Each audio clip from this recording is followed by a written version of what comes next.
يا من صليت بكل الأنبياء. Hello viewers, আসসালামু আলাইকুম। আমি আলামিন বাশার চলে আসলাম আরেকটি ভিডিও নিয়ে।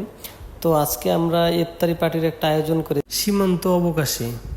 যদিও কাজে অনেক ব্যস্ত ছিলাম, এর ভিতরে চলে আসলাম। অনেকক্ষণ ধরে হৃদয় ভাই ফোন দিচ্ছে, তো যেতে পারছি না, টাইম অনেক লেট হয়ে গেছে। তো তাড়াহুড়া করে রিক্সাতে উঠে পড়লাম। এই জন্য রিক্সাতে যখন উঠেছিলাম ভিডিওটা নিতে পেরেছিলাম না। রমজান মাসে কোথাও ইফতারি করতে যাওয়া হয়নি, ফার্স্ট বের হলাম আজকে ইফতারি করতে বড় ভাইদের সঙ্গে। এসে চলে এসেছি, এদিক করে সাগর ক্যামেরা ধরে রেডি। তো সাগর তো যা ইচ্ছে তাই সুমনকে বললো যে 3000 টাকা মারা খেয়েছে। কি করে খেয়েছে সেটা আমি আর বলতে পারলাম না। প্রথমে ভাইয়া, হৃদয় ভাই, তামিম ভাই, তো সাগর বলছে যে প্লে বয়। তো প্লে বয় মানে কি বুঝলাম না, সবাইকে প্লে করে না কি করে। এখন রমজান মাসে কথা থাক, সবার সঙ্গে অনেক দিন পর বাইরে একসঙ্গে ইফতারি পার্টির আয়োজন, তো অনেক ভালো লাগছে। এদিক করে তো সাগর আর হৃদয় গেলে হাত ঝুঁকে চলে যাচ্ছে, তো বলছে ক্যাশ কই ক্যাশ। এখানে এসে সব থেকে আমাকে ভালো লেগেছে ওয়েদারটা এত সুন্দর ছিল বলার মতো না।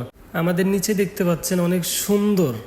তো আমাদের নিচে ছিল সূর্যমুখীর গাছ। তো সূর্যমুখীর ওখানে ছবি তুলতে যাওয়ার জন্য আমরা পাকটা করছিলাম, যেহেতু হৃদয় ভাই আগে বলেছিল যে সূর্যমুখীর ওখানে ছবি তুলবো, এর জন্য একটু পাকটা বেশি হলো, কিন্তু গেল না। যা হোক, বলছে শিয়াল আছে টেনে নিবে, ওকে যদি টেনে নেয় তাহলে আমাদের কি থুবে।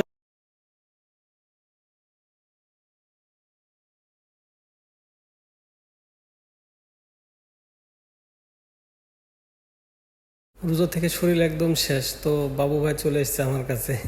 বাবু ভাইকে আমি নিজের বড় ভাইয়ের মতন শ্রদ্ধা করি। বাবু ভাই মানুষ হিসাবে অনেক ভালো। তোর সঙ্গে অনেক দিন পর দেখা হয়ে আমাকে বুকে একদম টেনে নিল। আপনার ভালোবাসাটা অনেক আমাকে ভালো লেগেছে ভাইয়া।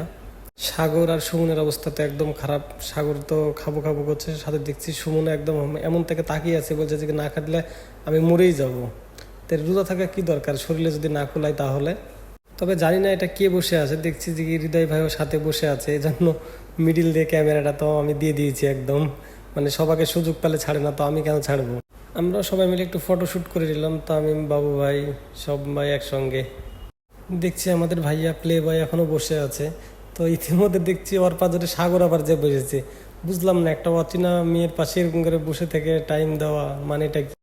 ইফতারির সময় হয়ে গেছে, এজন্য হিরো ভাই, সাব্বির ভাই সব কিছু নিয়ে চলে আসলো, বসার জায়গা করবে এজন্য। নিচে অনেক সুন্দর। আমার বড় ভাই হৃদয় ভাই কাজকাম নিয়ে সবসময় ব্যস্ত থাকে, তো এর ভিতরে দেখছি কাজকাম নিয়ে একদম ব্যস্ত।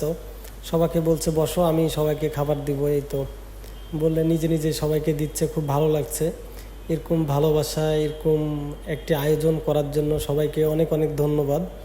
অনেক সুন্দর লাগছে এরকম জায়গাতে।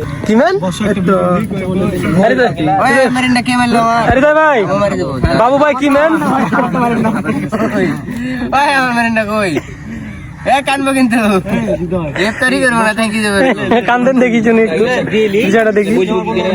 এদিকে বাবু ভাইয়ের মেরিনটা হারিয়ে গেছে, এর জন্য খুব চিল্লা পাল্লা করছে যে কি করবো, আমার মেরিনটা কে নিল, আমি কিন্তু কান্দে ফেলে দেবো, এই সে অনেক রকম কথা। তো একবার সাগরেরটা নিছে, একবার ওরটা নিছে। এখন কোম্পানি ওরা কি দুই রকম কিনে নিয়েছে নাকি সেটাই বুঝলাম না। এদিকে হৃদয় বলছে তাকান ভাই তাকান, যে কি আর তাকাবো, সব তো তোমরাই খেয়ে নিলা। যেহেতু দাওয়াত দিয়ে নিয়ে এসেছেন আপনি, সেহেতু তো খাবার জন্য নিয়ে এসেছেন, এর জন্য তো অবশ্যই খাবো, তাই না? আমার বিশ্বাস নিজের ভোটটা নিজে পাবে না, ওই কারণ রোজাই তো নাই। আমার বিশ্বাস আপনি আপনি এটা আপনি নিজে বলেন, আমারটা তো আমি বললে তো বিশ্বাস করবে না কেউ, পাবলিক। ঠিক আছে, কি ভোট দেন তো ইফতারি করতে এসে যদি কে রোজা আছে কে রোজা নাই এটা নিয়ে যদি মারামারি হয় তাহলে কেমন লাগতে পারে অবশ্যই বুঝতে পারছেন। বিশেষ করে বাবু ভাই তো কোনো সময় থামেই না। এদিকে হৃদয় ভাই বলছে যে কেউ একটা মুনাজাত ধরো তাহলে তো হয়। তো দেখছি আমাদের এই বড় ভাই মুনাজাত ধরে একাই কান্নাকাটি করছে। তো আমরা তো সবাই একটু অবাক হয়ে গেলাম যে আমরা সবাই থাকতে একাই মুনাজাত করতে লেগেছে কেন। আমরা প্রায় এখানে 20 জন মতো আছি, কিন্তু কেউ হুজুর না, এটাই হচ্ছে মেন সমস্যা। তো আমি বলছি বাবু ভাই আপনি পড়েন, বাবু ভাই বলছে সাব্বির ভাই আপনি পড়ান। এখন সবাই বলছে সবাইকে বড় ভাই, কিন্তু এই ভাই তো এদিকে মুনাজাত করা শেষে সে একদম রাগারাগি অবস্থা। তো ইনশাল্লাহ অনেক সুন্দর একটা আয়োজন করা হয়েছিল। এত সুন্দর একটি মানে প্লেস আর এত সুন্দর লেগেছে তা বলার মতো না। আর ভিউটা ছিল অনেক ভালো। তো আমাকে অনেক ভালো লেগেছে সবার সঙ্গে ইফতারি করতে, বা এই জায়গাটাতে এসে অনেক সুন্দর একটি জায়গা ছিল। তো আপনারা ওইভাবে বাইরে বের হবেন, ইফতারি করবেন, মনটা অনেক ভালো থাকবে। আসসালামু আলাইকুম।